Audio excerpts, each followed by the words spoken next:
Hey guys, it's your boy TLWG Weeb here, and today we're going to be playing Doki Literature Club. Part 3. Also, a little disclaimer, there's going to be a time jump, and I'm really sorry to say it, but like I kind of deleted some fucking footage that I didn't know that I still needed, and I permanently deleted it, and I couldn't get it back, and I'm pretty depressed about that. So now there's like a big old time jump. But if you guys needed to fill the gap up, I would suggest one of my friends, my YouTube friend, Caragol Gaming, is also doing a Let's Play on this as well. But his videos are more longer and lengthier than mine. But you also go and watch that to like fill in the gap. Again, guys, I'm sorry, and hopefully you guys watch until the end of the video. Love you guys, and peace. Back, look at all the damage. I never knew I caused it, but I saw it when you vanished. Oh, fuck.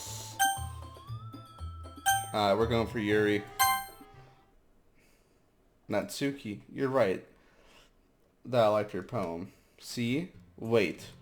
That's not an excuse for you to be mean. So, I mean, you shouldn't pick a fight just because someone's opinion is different. That's not what happened at all. Yuri wouldn't even take my poem seriously. I understand. Yuri? You're a seriously talented writer. It's no secret that I was impressed. Fuck. Well, but here's the thing. No matter how simple or refined someone's writing style is, they're still putting feelings into it, and it becomes something really impersonal. That's why Natsuki felt threatened when he said her poem was cute. I see. I didn't notice that. I'm sorry. But Natsuki, you took it too far. Yuri means well, and if Yuri means well, if you just told her how you felt. And if you just told her how you felt, fuck me an ass, then this wouldn't have happened in the first place. Are you kidding? That's exactly what I did. It was her that. Natsuki, I think that's enough. You both said some things that you didn't mean. Yuri apologized. Don't you think you should too? Natsuki clenches their fist, and nobody has taken her side. She's trapped and at the point being defiant only because she can't handle the pressure. I end up feeling bad for her. Sometimes when I hurt, it helps to take a walk and clear my head. Sorry, she doesn't need to. You know what? I'm going to do that. That'll spare me from having to look at your faces right now. Without warning, Natsuki snatches her poems from the desk and storms out. On her way out, she crumples up the poem with her hands and throws it on the trash. Natsuki surely didn't need to do that. I'll look across the room. Yuri has her chin buried in her hands while she stares down at her desk. I gingerly approach her and sit in an adjacent chair. Sigh. Everything alright? I'm so embarrassed.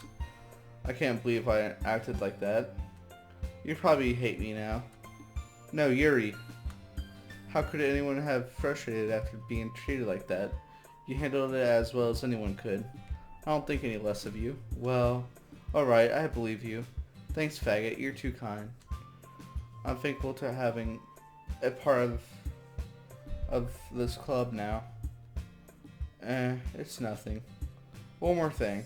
That one thing that Natsuki said about I would never do anything so shameful. So, what thing did Natsuki say? Well, never mind that. I'm going to make some tea. Ah, good idea. Make enough for more than one person, okay? Yeah.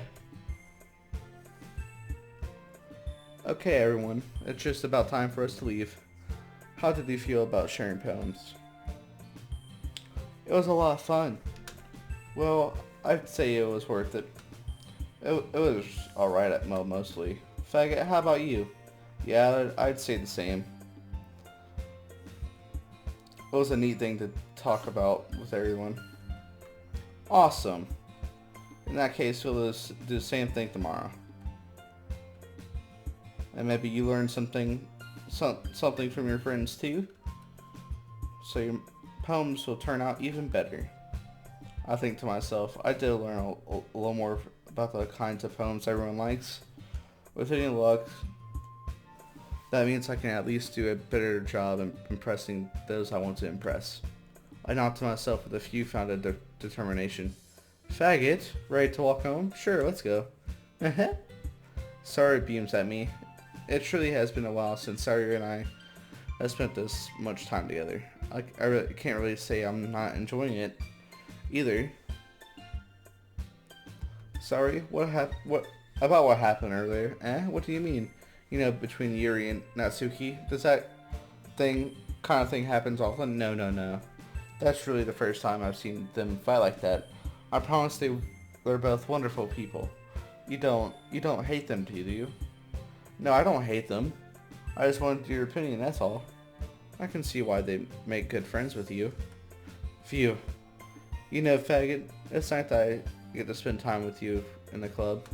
But I think seeing you get along with everyone is what makes me the happiest. And I think everyone really likes you too. That's...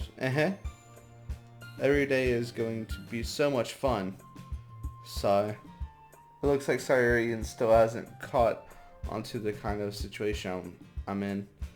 Sure, but being friends with everyone is nice, but does it really need to stop there? Well, we'll just have to see what the future holds, Sayuri. I pat Sayuri on the shoulder. I said that more to myself than to her, but it's easy to use Sayuri as an internal monologue sometimes. Okay, yeah, let's do this.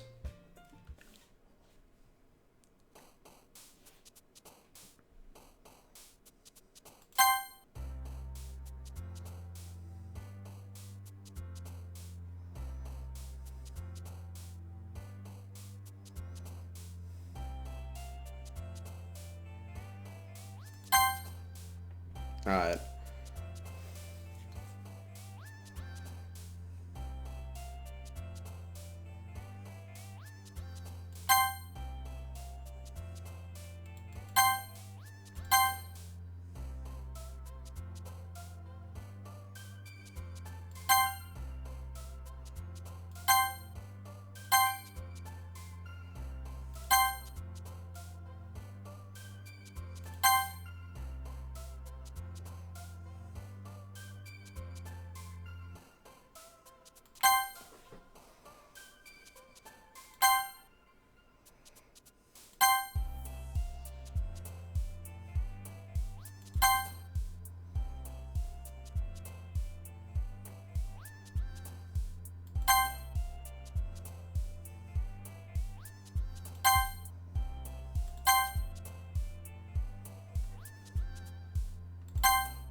Another day passes. It's time for the club meeting again. Oh, fuck, hold on.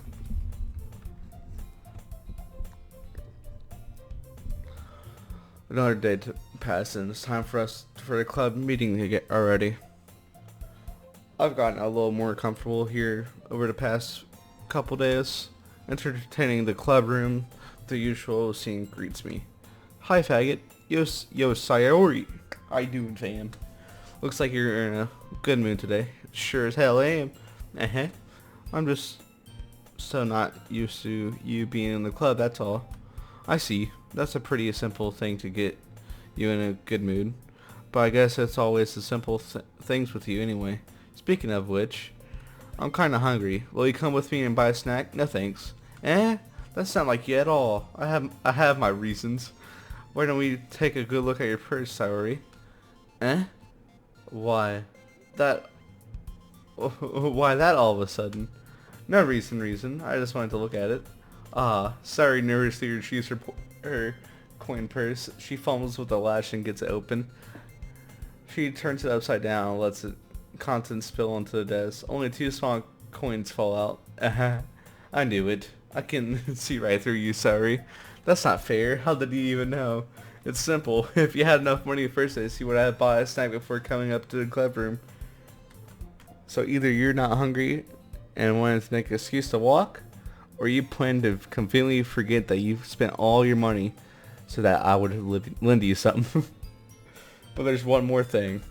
You're always hungry, and so that only leaves the one option. I give up. Don't make me feel guilty. If you feel guilty, that means you deserve to feel guilty. Yuri suddenly giggles. I didn't notice that she was listening in. Her face is in her book as always. I wasn't listening or anything. It was just something in my book. Yuri, don't tell faggot to let me borrow some money. Don't get me involved with that. Sorry. Besides, you should only buy what you can responsibly afford. And frankly, after pulling a mischievous little something like that, your suffering is fair enough retribution. I didn't mean that. I got too absorbed into my book. I really like when you speak your mind, Yuri. It doesn't happen much, but it's a fine sign of you. There's no way you could think that. You were right though. I did something bad. Now I have to accept the retribution. That still coming from you, Saori.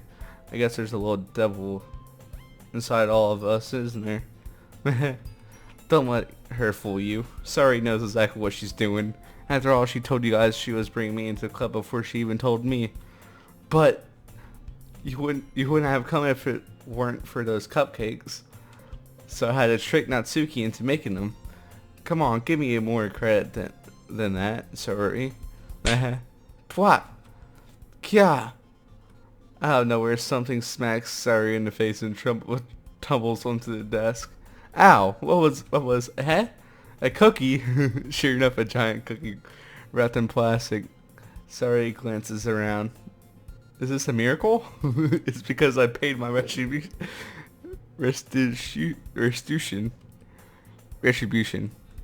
Actually, that one was almost worked.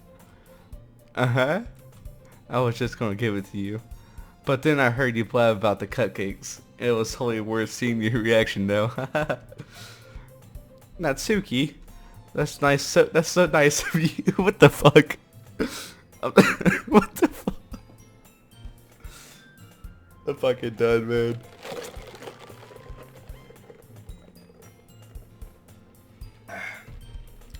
I'm so happy. Saori hugs the cookie. Geez, just eat it. Saori repeatedly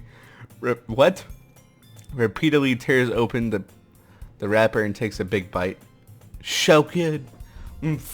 Saori suddenly clasps her hands around her mouth.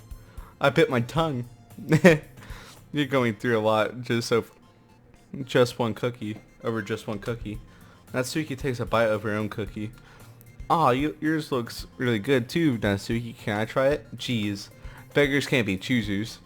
But yours is chocolate. Yeah, why do you think I gave you that one?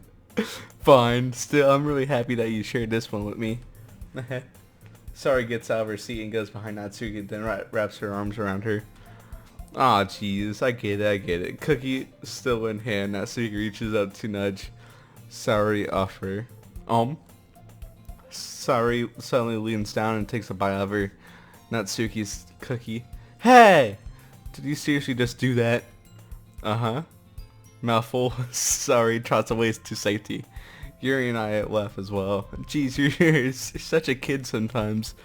Monica, can you tell Saori? Natsuki glances around. Monica's in the cloud room. Where's Monica anyway? Good question. Have any of you heard anything about her being late today? Not me. Yeah, I haven't either. That's a bit unusual. I hope she's okay. Of course she's okay. She's probably just had something to do today. She's pretty popular after all. You don't think she has a... I wouldn't be surprised. She's probably more desirable than all of us combined.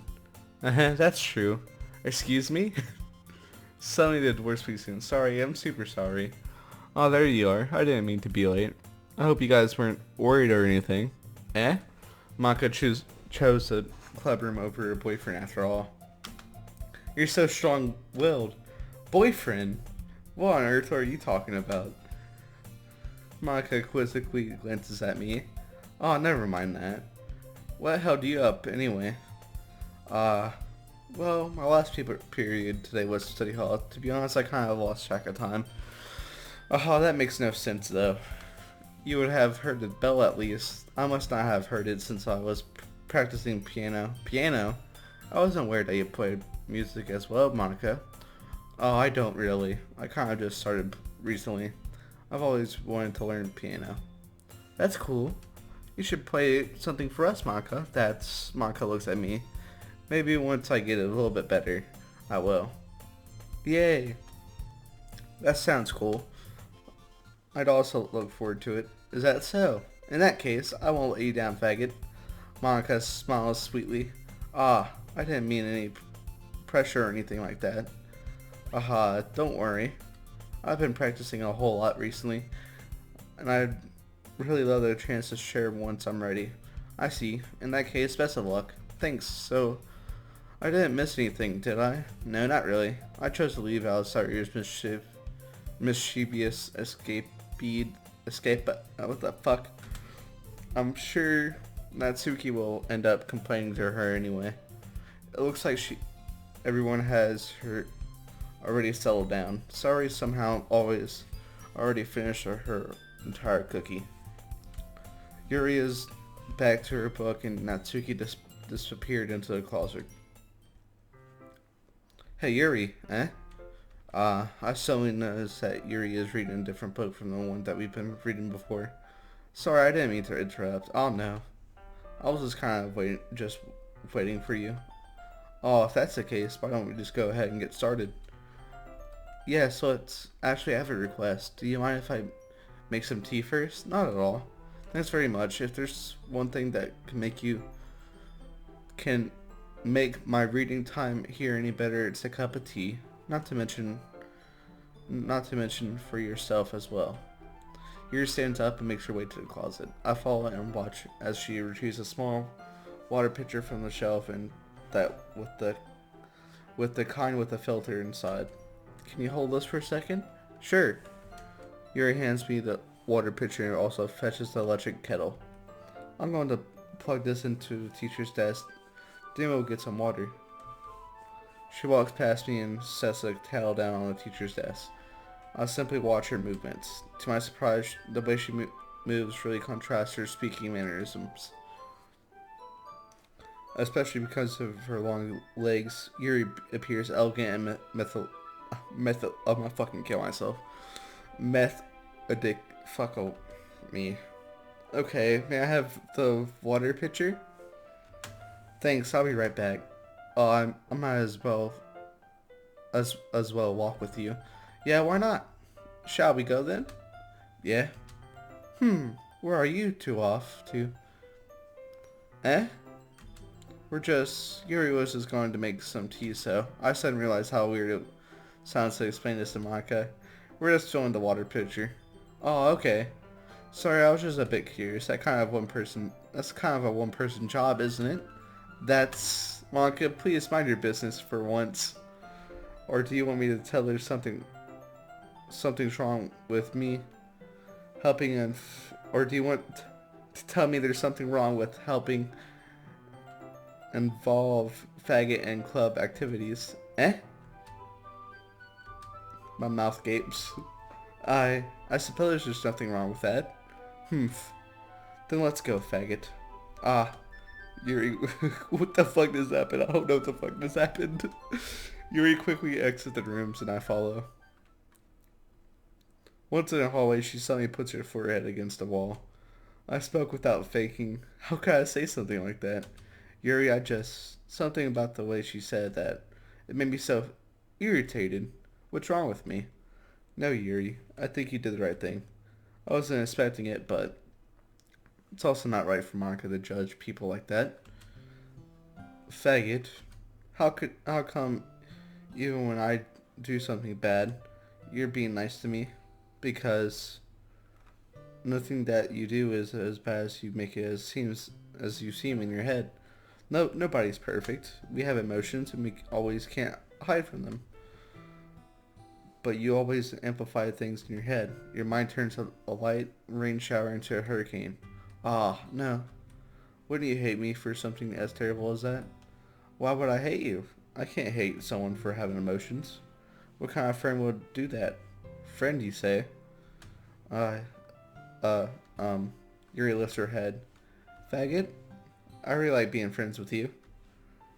Uh-huh. Thank you, Yuri. I like being friends with you too. I feel kind of awkward saying something like that, but I'm doing my best to help Yuri feel better. Anyway, yeah. Shall we go? Yeah? What's this fucking sudden music change? Like we're about to go on a fucking date. Yuri and I walk with the nearest water fountain. Once we fill up the water pitcher, we return to the classroom. Faggot, do you like oolong tea? Oh yeah. Anything is fine. Very well. Yuri sets the temperature on the kettle to 200 degrees. Now it's time to get the teapot. You really do this properly, don't you? Of course. I shouldn't do any less when I'm making tea for others.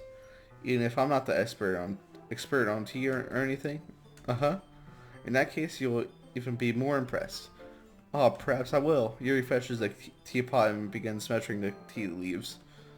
To my surprise, she starts humming a little to herself. You must be in a good mood now. Is that so? I was letting it show. And you noticed. I was doing a bit of thinking. And I decided I would try to express myself a little bit more. It turns out it's not very hard for me to do. When it's you who's around anyway. Oh, fuck. We about to get into that shit, man. Oh, that's great, Yuri. Just don't push yourself anymore. Too much. Fuck. You're always wondering about me, faggot. It's very endearing.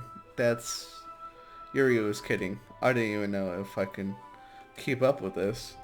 I watch Yuri pour a cup of tea for each of us. Faggot, I have another question. Do you mind if we just sit on the floor today? Why's that? It's a little bit easier on my back. I can read with my back against the wall rather than bending over at my desk. Oh, sorry, I didn't realize. No worries. I was just having back pain fairly regularly, so I do my best to manage it. Is that so? I wonder why that is.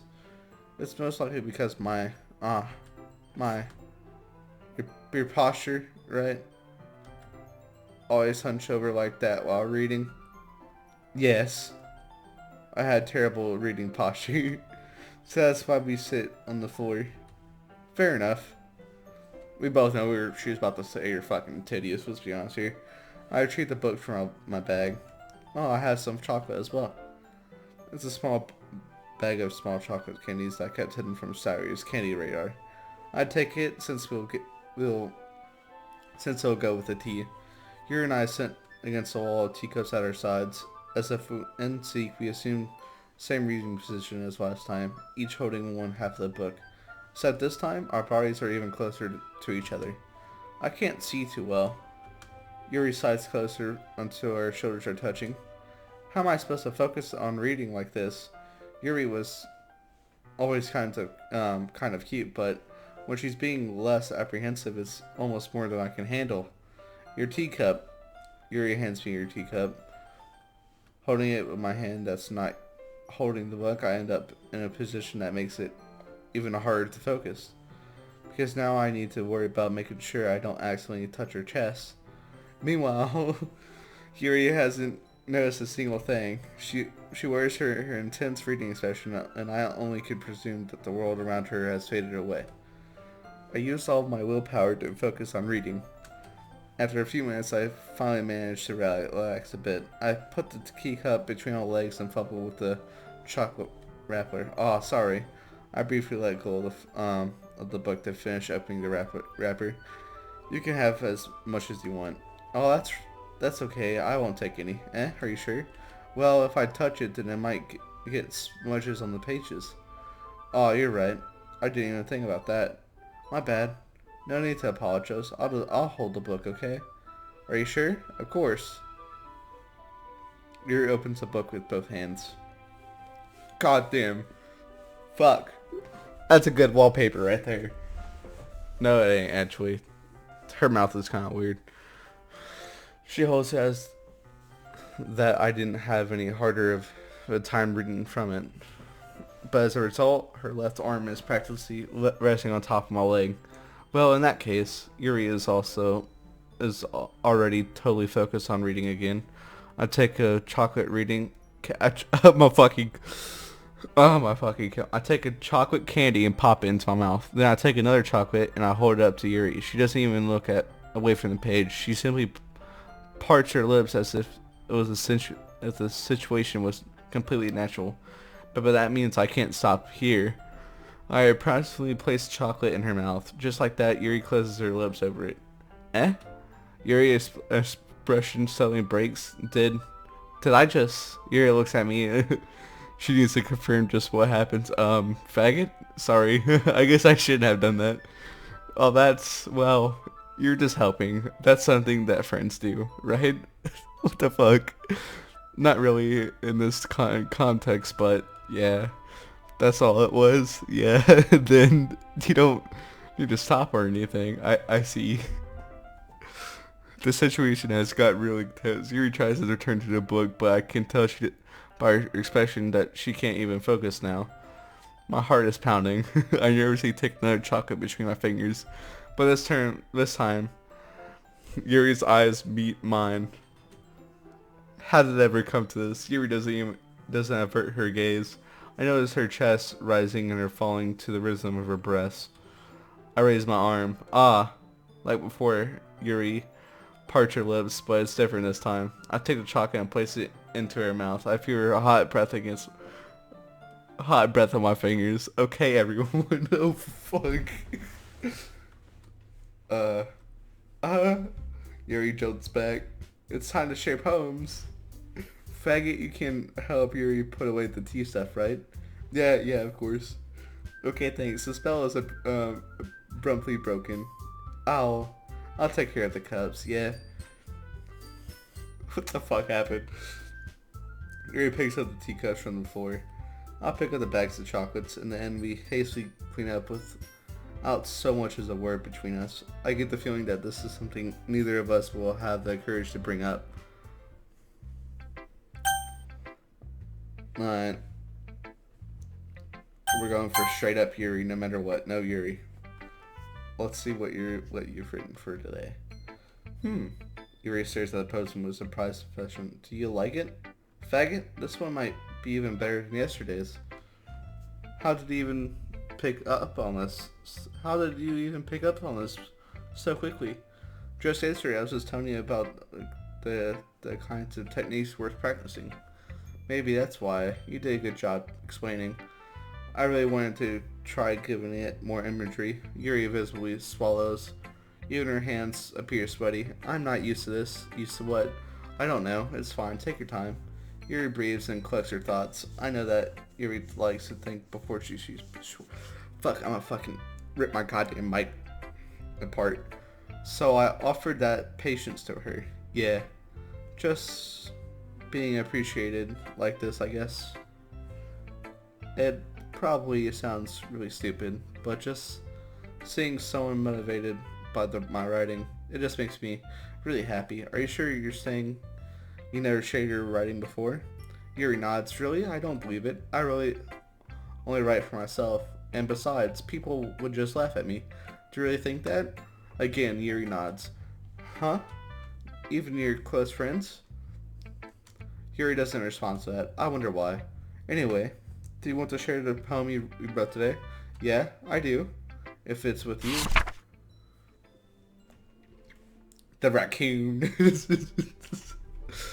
It happened at dead of night while I was slicing bread for a guilty snack. My attention was caught by the scattering of a raccoon outside my window. That was, I believe, the first time I noticed my strange tendencies as an unordinary human. I gave the raccoon a piece of bread, my subconscious well aware of the consequences.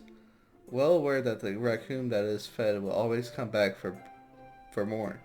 The enticing beauty of my cutting knife was the symptom. The bread, my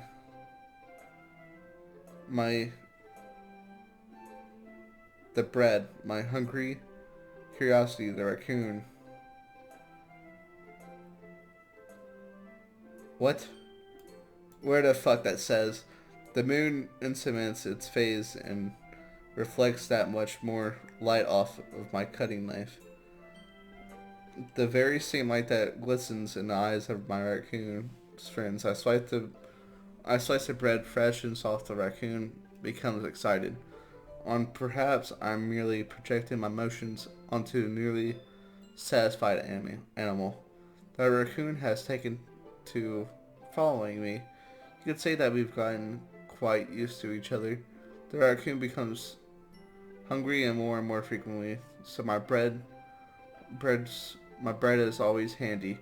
Every time I brandish my cutting knife, the raccoon shows me its excitement.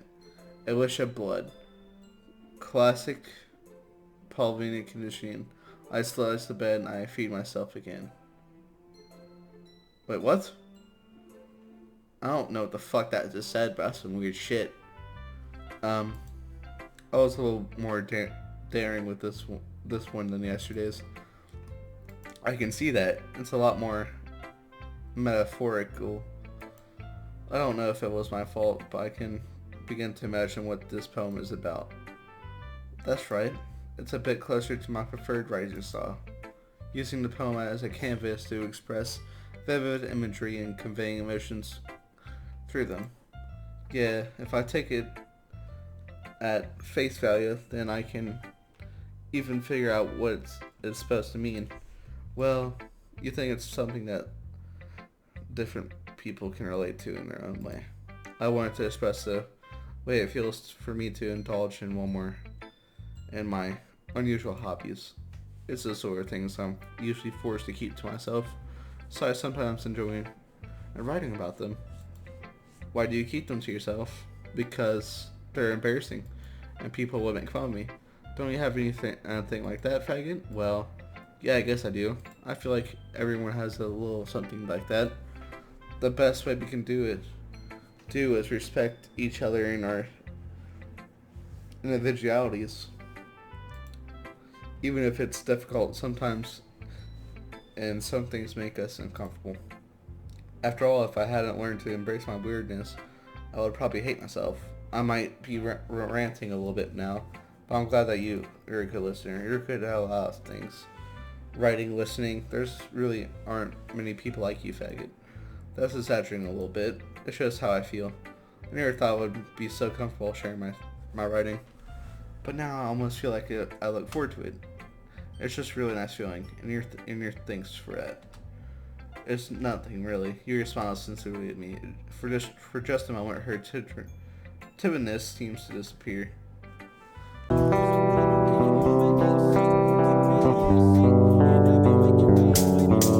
it go. So you say I'm not Asian. Well, you think I'm Caucasian. Just look at me, you hear me. But anyways, thanks for hearing. So you say I'm not Asian. Well, you